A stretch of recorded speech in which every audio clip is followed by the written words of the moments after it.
Bismillahirrahmanirrahim. Assalamualaikum warahmatullahi wabarakatuh. Perkenalkan, nama saya Muhammad Masjidul Akmal Siddiq dengan NIM 2012-21078 dari kelas PKI 2C. Di sini saya akan mempresentasikan tugas bahasa Inggris kalian yang berjudul Intensive Reading. Intensive reading is a reading activity that is carried out carefully and thoroughly against the text being read. This intensive reading is applied in an effort to find detailed information or is applied to information seeking as material for discussion. Jadi, membaca intensif adalah kegiatan membaca yang dilakukan secara cermat dan teliti terhadap teks yang dibaca. Membaca intensif ini diterapkan dalam upaya mencari informasi secara detail atau diterapkan pada pencarian informasi sebagai bahan diskusi. Another definition of intensive reading is the activity carried out by a person in reading carefully in order to understand the text of the text quickly and accurately. The definition of intensive reading skills is the ability to understand in detail the content of the reading completely, accurately, and critically on fact, concept, opinion, ideas, experience, feelings, and message. Adapun pengertian lain dari membaca intensif adalah kegiatan yang dilakukan oleh seseorang dalam membaca dengan cermat agar dapat memahami bacaan teks dengan cepat dan tepat. Pengertian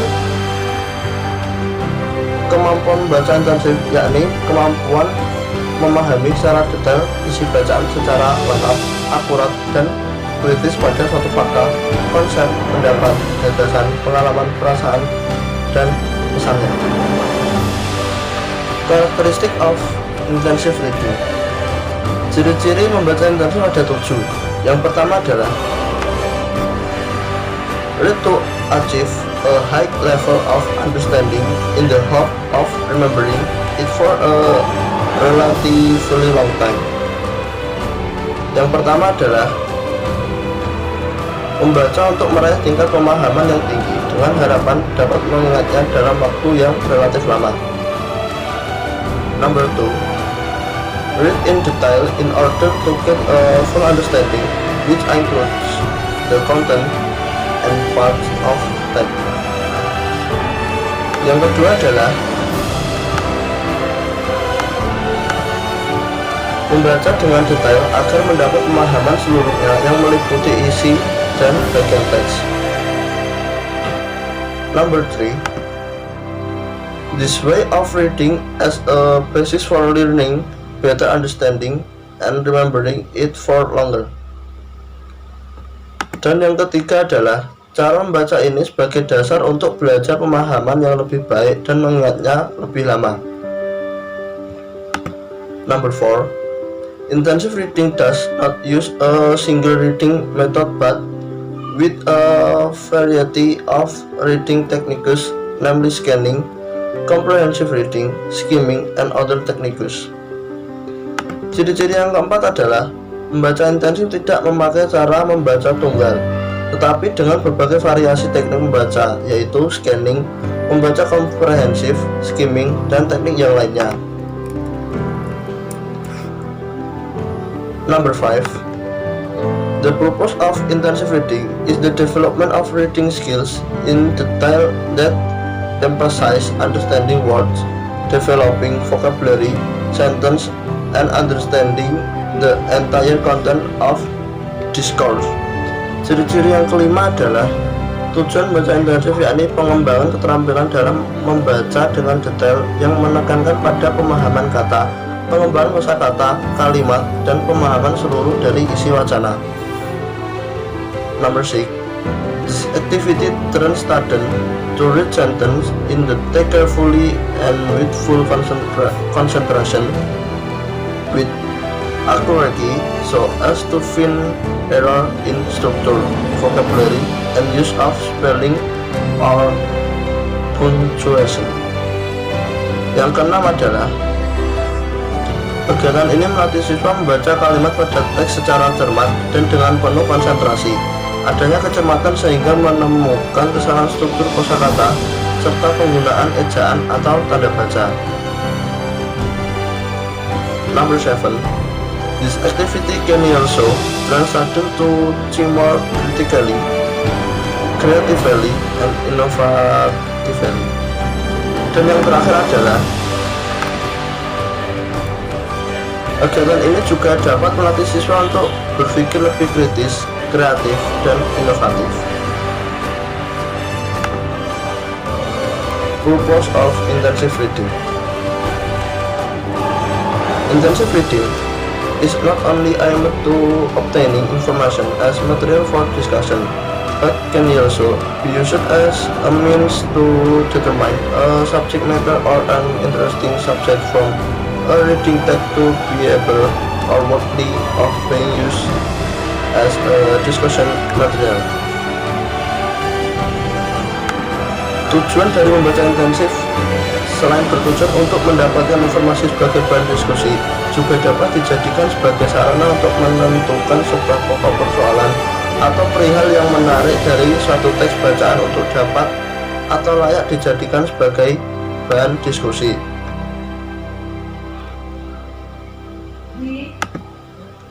Intensive reading can also be used as a means of selecting one or several ideas that are most appropriate for discussion with friends.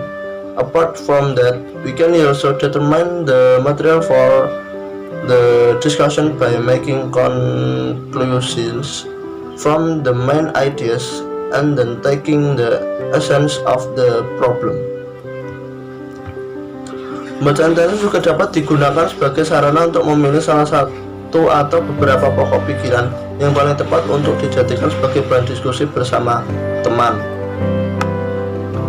Selain dengan cara itu, kita juga dapat menentukan bahan diskusi dengan cara membuat kesimpulan dari pokok-pokok pikiran itu, kemudian mengambil intisari persoalan. Benefit of intensive reading.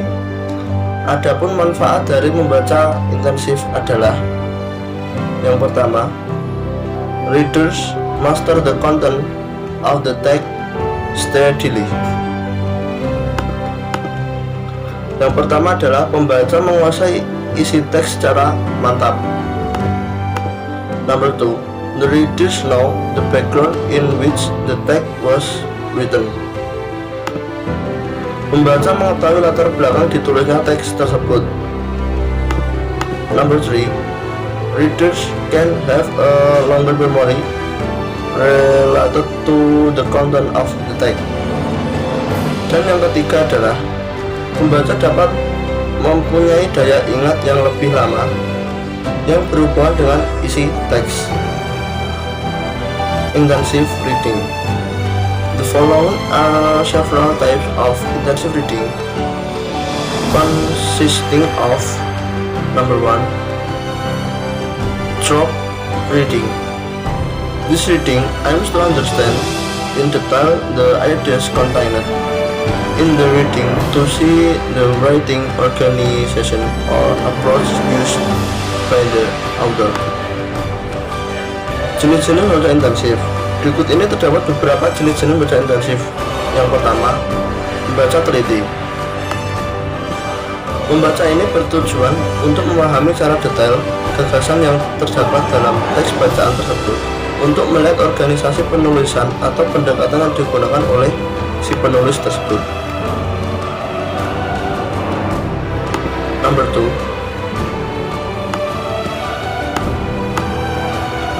reading comprehension. According to Turkhan, reading comprehension is a type of reading that aims to understand literary standards or norms, critical review, written drama, and fictional patterns. Yang kedua adalah membaca pemahaman. Menurut Turkhan, membaca pemahaman merupakan sejenis membaca yang bertujuan untuk memahami standar-standar atau norma-norma kesastraan, resensi kritis, drama tulis, serta pola-pola fiksi. Number 3, critical reading. Critical reading is a kind of reading that is done wisely, full of grace, depth, evaluation, and analysis, and not just looking for mistake. Yang ketiga adalah membaca kritis. Membaca kritis adalah sejenis membaca yang dilakukan secara bijaksana, penuh tenggang hati, mendalam, evaluatif, serta analisis, dan bukan hanya mencari kesalahan. Number 4. Read ideas. Reading ideas is a type of reading activity that aims to find, obtain, and make use of the ideas contained in the reading. According to Tarikan, reading idea is a reading activity that aims to find answer or the following question from a reading. A. Why is it a good title or topic? B. What issues are addressed or stretched out in the passage? C. What things the character learns and does? Yang keempat adalah membaca ide. Membaca ide adalah sejenis kegiatan membaca yang bertujuan untuk mencari, memperoleh, serta memanfaatkan ide-ide yang terdapat dalam bacaan. Menurut Tarikan, membaca ide merupakan kegiatan membaca yang bertujuan untuk mencari jawaban atau pertanyaan berikut dari suatu bacaan. A. Mengapa hal itu merupakan judul atau topik yang baik? B. Masalah apa saja yang dikupas atau dibentangkan dalam bacaan tersebut? C. Hal-hal apa yang dipelajari dan yang dilakukan oleh sang tokoh? Number 5. Reading foreign language.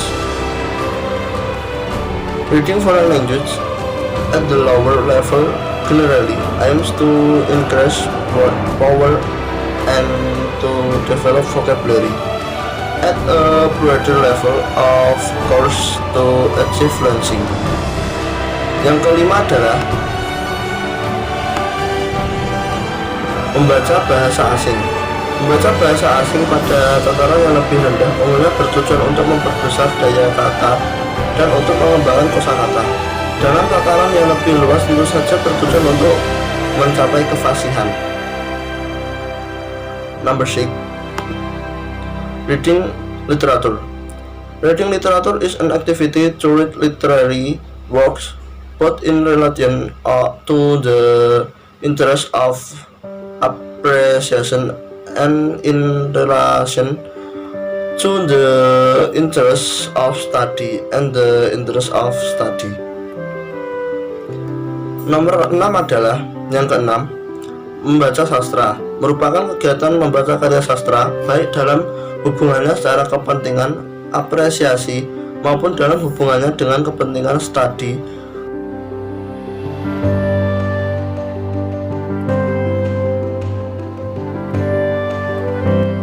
How to read intensively.